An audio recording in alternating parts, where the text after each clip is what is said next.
Hello and welcome to WION Live Broadcast from New York City. I'm Susan Tehrani, and these are the top headlines this hour.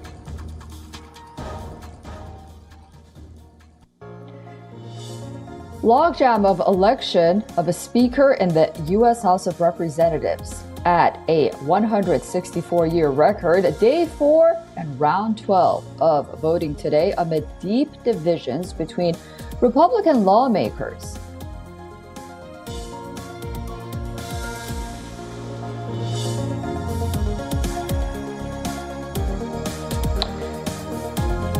U.S. President Joe Biden finally addressing the crisis at the U.S. southern border. Plays a balancing act on immigrants from South America. Warnings to migrants without documents to stay away while accepting legals from some nations.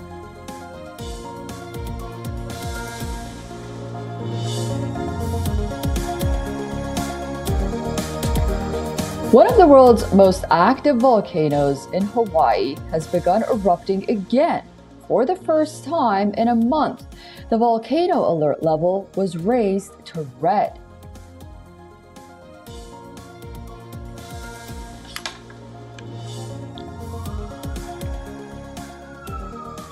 In a move to gain an edge over competitors, Delta Airlines will provide free Wi-Fi on most of its U.S. flights starting in February.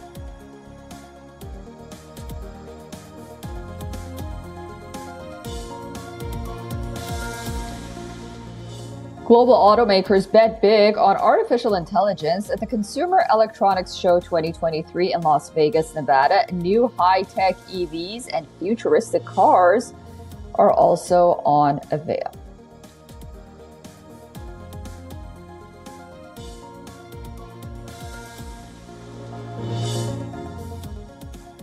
Okay, let's start you off in Washington. It's day 4 and the 12th round of voting today in an effort to reach the majority mark for the Speaker's election in the U.S. House of Representatives. Some are now pondering if Kevin McCarthy's bid to be Speaker will be decided on the second anniversary of the January 6 Capitol riots. The 2018 mark that McCarthy needs remains elusive, even after major concessions to his so-called hardline Republican opponents.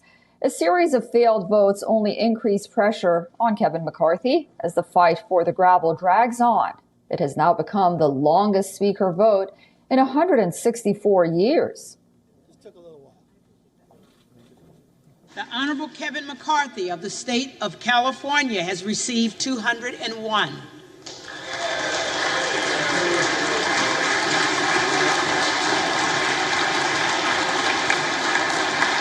The Honorable Byron Donalds of the state of Florida has received 19. The Honorable Donald J. Trump of the state of Florida has received 1. With 1 recorded as present. No member-elect having received the majority of the votes cast, a speaker has not been elected. Today is significant. It is also the second anniversary of the Capitol Hill riot. On January 6, 2021, a mob of former President Donald Trump supporters stormed the U.S. Capitol, calling the presidential election and Joe Biden's victory rigged. Soon after that, McCarthy and Trump were believed to be engaged in an angry phone conversation where McCarthy asked Trump to call on his supporters to stop, to which Trump replied that the supporters are even more upset of the results than he is. The lawmakers opposing McCarthy are avid Trump supporters, and it's clear Trumpism persists, with some saying that the former president's supporters effectively are blocking the functioning of the institution. Kevin McCarthy has already been humiliated by failure to secure the gavel 6 times in a chaotic 48-hour period. The U.S. representative is still hopeful and says that some kind of good progress was made despite the continued deadlock.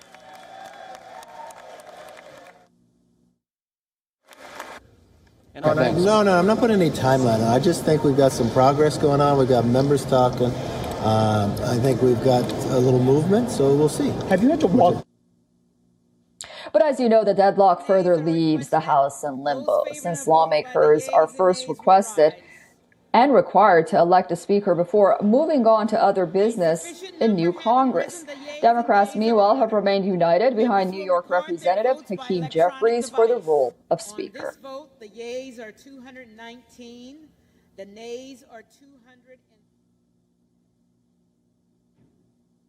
It wasn't long ago when Joe Biden said that there are more important things to attend to, but he has finally addressed the crisis at the southern border, attempting a balancing act on the sensitive issue of migration. The U.S. president has warned undocumented migrants to stay away from the U.S. border, but he has opened doors to limited legal arrivals from Cuba, Nicaragua, Haiti, and Venezuela. More in our next report. If you're trying to leave Cuba, Nicaragua, or Haiti, or have agreed to begin a journey to America, do not just show up at the border. U.S. President Joe Biden on Thursday laid out a plan to deter record numbers of migrants from making a dangerous journey and attempting to cross into the United States from Mexico.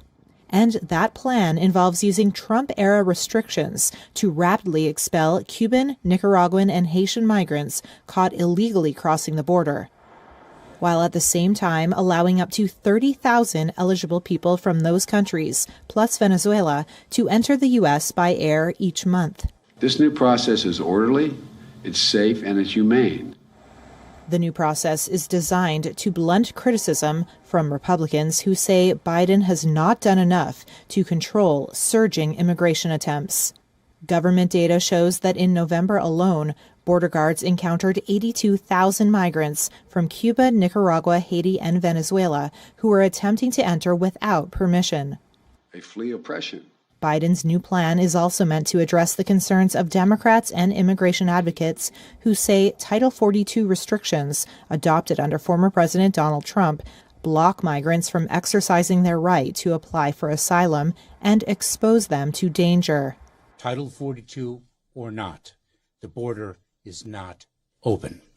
Homeland Security Chief Alejandro Mayorkas detailed the new policy on Thursday, elaborating on Title 42 and Title 8, which allows border agents to rapidly send migrants back to Mexico or other countries.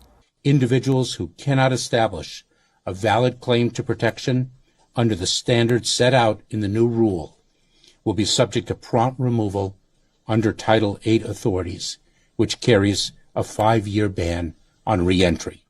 Mexico will accept up to 30,000 expelled migrants per month from the 4 countries outlined in Biden's plan. And the story of America is the story of so many of your families.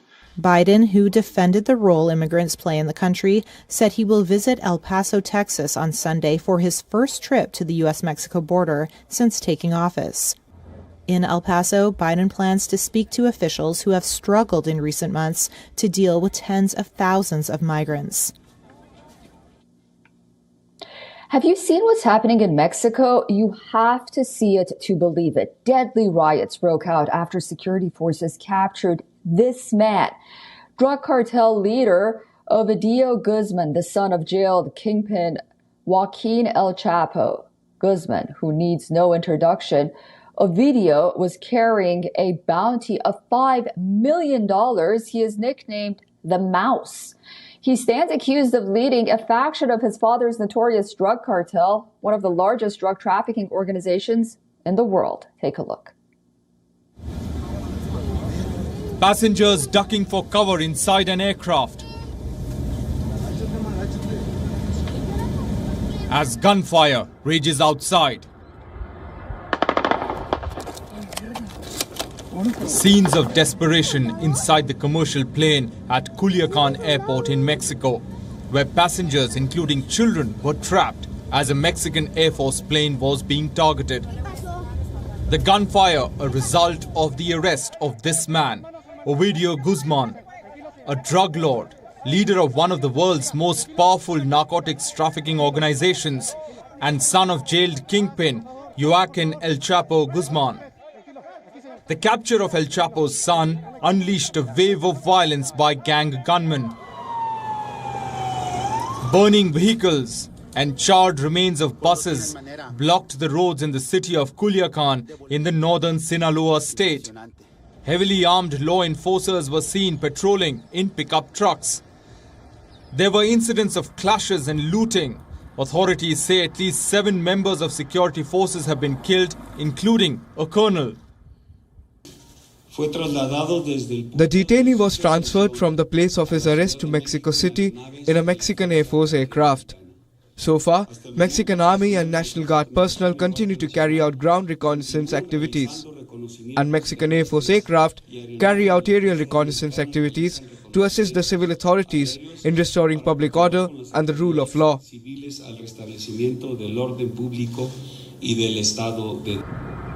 The violence forced authorities to shut down the city's schools and airports. Local government urged people to stay indoors. Administrative offices were closed and street blockades were erected. At the airport, Aero Mexico Airlines said that the fuselage of a plane scheduled to fly from Culiacan to Mexico City was hit by gunfire.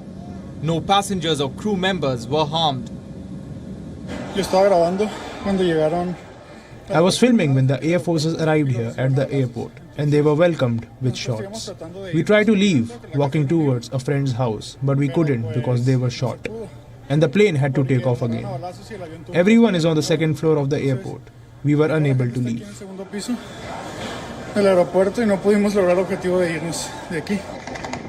Ovidio's capture comes just before US President Joe Biden's visit to Mexico for bilateral talks, followed by North American Leaders Summit, at which security issues are on the agenda.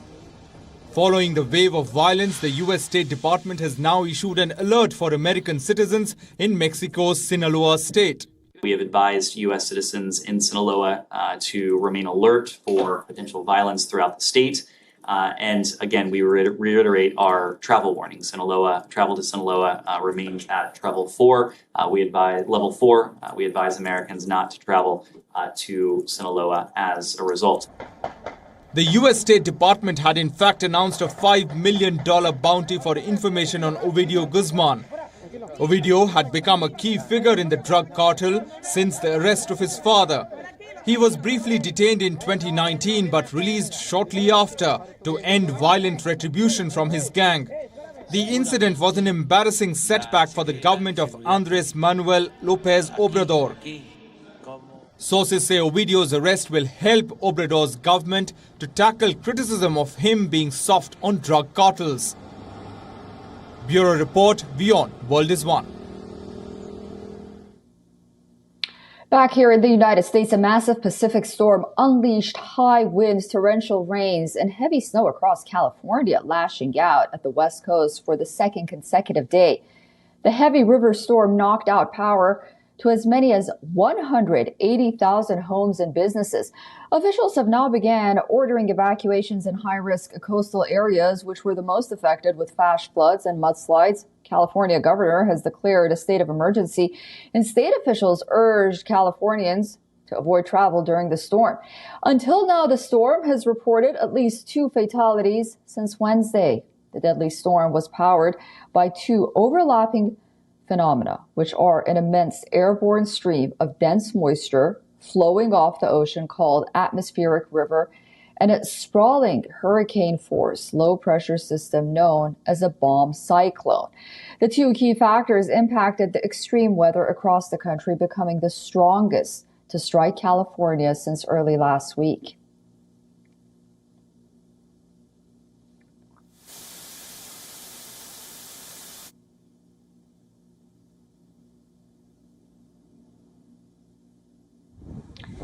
As the storms intensified, the National Weather Service predicted widespread rainfalls up to 2.5 centimeters per hour, with snow in the Sierra Nevada mountains and Southern California's coastal ranges.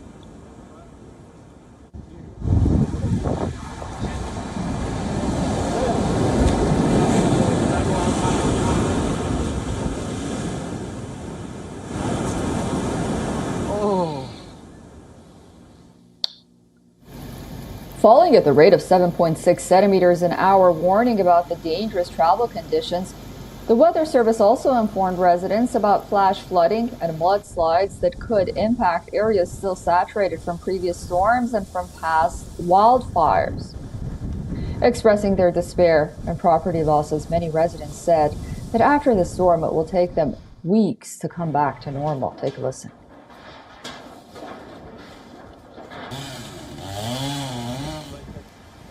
It's extensive, especially since this is a small community. You know, we don't have a huge lot of resources for something like that. It's going to take weeks easily, if not months, because there's a house down at the end of the private neighborhood that completely lifted off its foundation and is sitting in the middle of the street, blocking the rest of the neighborhood off. You know, until they move that, nobody's getting out of the end there. So it's going to weeks at least. And definitely millions and millions in damages, because all these are expensive houses. Forecasters, on the other hand, predict more storm in the coming days, with 10 additional inches of rain likely to strike across northern and central California.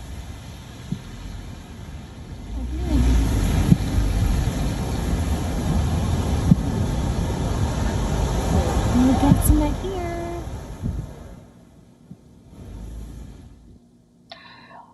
The island of Hawaii, where a red alert has been issued after the U.S. Geological Survey confirmed the eruption of the Kilauea volcano in the Hawaii Volcanoes National Park. The alert level was raised after the volcano started erupting and spewing hot lava along with volcanic smog. And a hot lava river started flowing on the summit of the volcano.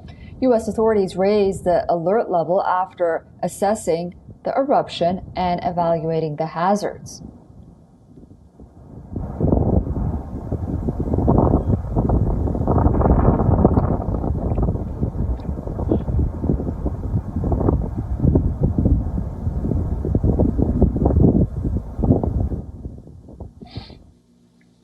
The volcanic gases can cause difficulties in breathing, as well as damage to agricultural crops. The volcano, which is situated in Hawaii Volcanoes National Park, is near to the world's largest active volcano, Mount Loa, which went quiet only in the last month, but not before spewing fountains of lava. In weeks-long spectacular show of flaring up lava fountains up to 200 feet in the sky.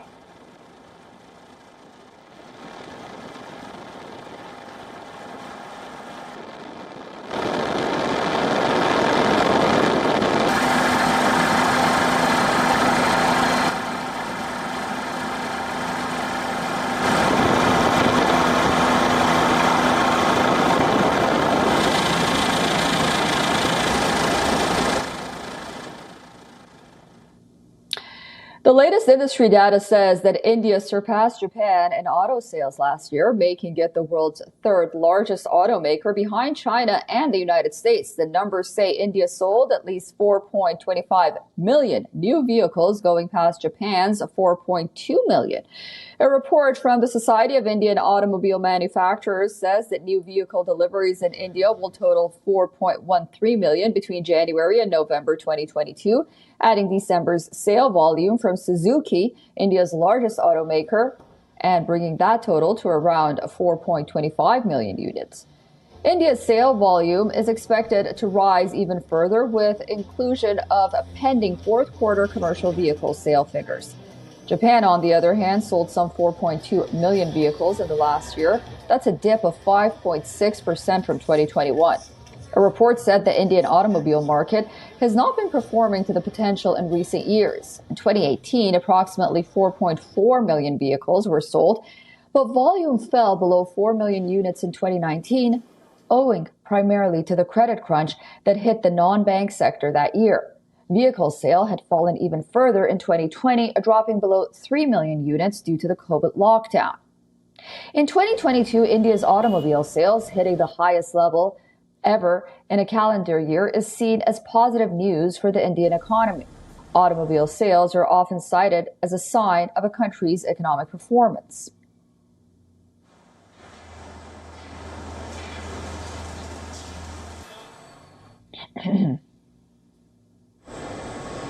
The world's largest technology show, CES 2023, is taking place in Las Vegas, Nevada. And it's not just the tech companies that are showcasing new innovations. Automakers from around the world are also betting big on artificial intelligence. Car manufacturers have announced high-tech EVs, futuristic cars, and advanced automotive systems at the Mega Tech Show. Sony has unveiled a new high-tech prototype car at the tech show. The company will produce this car in partnership with Honda, called Afeela. The car sports rounded corners and a sleek black roof. The high-tech automobile will utilize the best of the latest technologies from both the companies.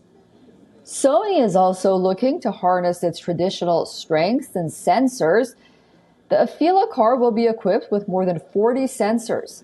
Sony's long-awaited push into electronic vehicles shows how tech manufacturers are increasingly focused on the cockpit experience in cars.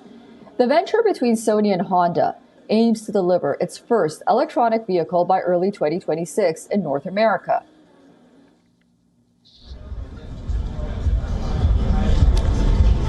Meanwhile, German carmaker BMW is also making waves at CES. The automaker has unveiled its brand new color-changing iVision D concept car. The BMW iVision D is a mid-sized sedan with a futuristic-looking design. The concept car also features the BMW head-up display that extends across the full width of the car's windscreen. What's even more interesting about the car is that it comes with a color change technology, which means that the car can switch between 32 body colors to suit the driver's mood. What might look like James Bond's next ride actually is the latest mobility solution that has been unveiled at CES Gadget Show in Las Vegas, California, based Aska. It has unveiled what it says is the world's first drive-and-fly vehicle. It's called the Aska A5. The vehicle is the size of an SUV. The A5 is a 4-seat electric vehicle that can travel by road and up to 400 kilometers by air on a single charge.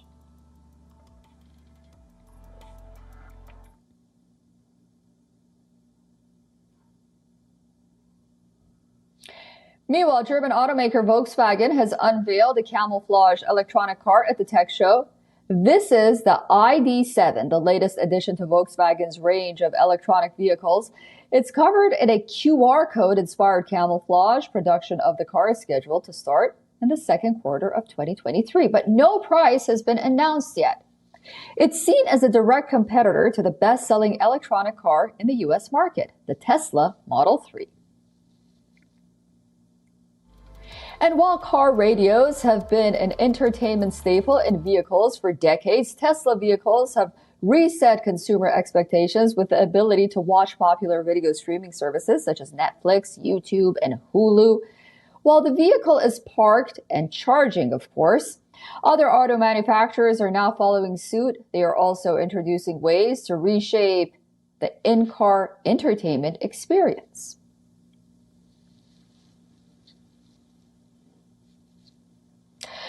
WION's Ziba Khan got an opportunity to interact with director Guy Ritchie and actor Lourdes Fabrez, who had collaborated on the spy thriller Operation Fortune Ruse de Guerre. Here is a look at that package. Take a look. As a private contractor, the movie star. We had an idea about a spy film about 8 months ago. I know, maybe more actually. I don't know. And from that premise, we watched every action spy film we could get our hands on and worked out the plots. You said it was clear. I said the front was clear. I wrote this first scene about 6 months ago, I think. And once I wrote the scene, I knew what the tone was for the film, and I liked that tone. And up until then, I couldn't see how I was going to make this film. So once I wrote this, it influenced all the other scenes in the film, and then I knew what I was going to do. What are you going to do with that? I'm going to shoot at them, Danny.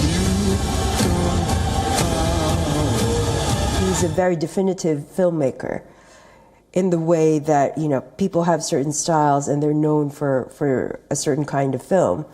Although he's been keeping us guessing, you know, past 10 years with his switches of genre. But I think what I really like about Guy is that he is so authentic about, he almost has a sixth sense. You have to be on the same frequency as him because he has a sixth sense about what rings true. What do I do? The movie star's gonna melt. You stop Daddy Francesco. You stop Brett Simmons!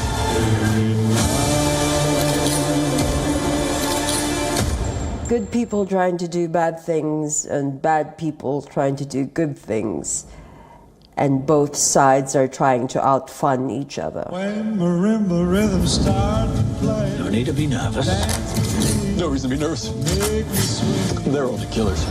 So much of scenes is about, and dialogue is about a rhythm, and whether that rhythm, if they understand the rhythm, your filmmaker understands the rhythm, and really the film is rhythmical, but in scenes. So if you listen to this one, it was, when we started cobbling it together, there was no rhythm initially, it was just a structure.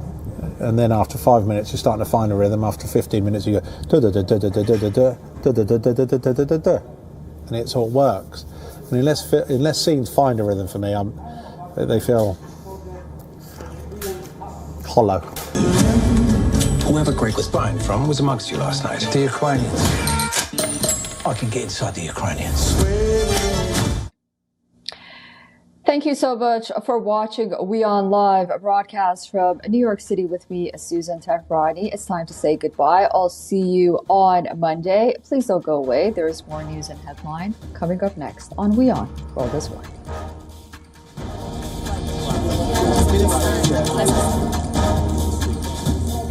There are many other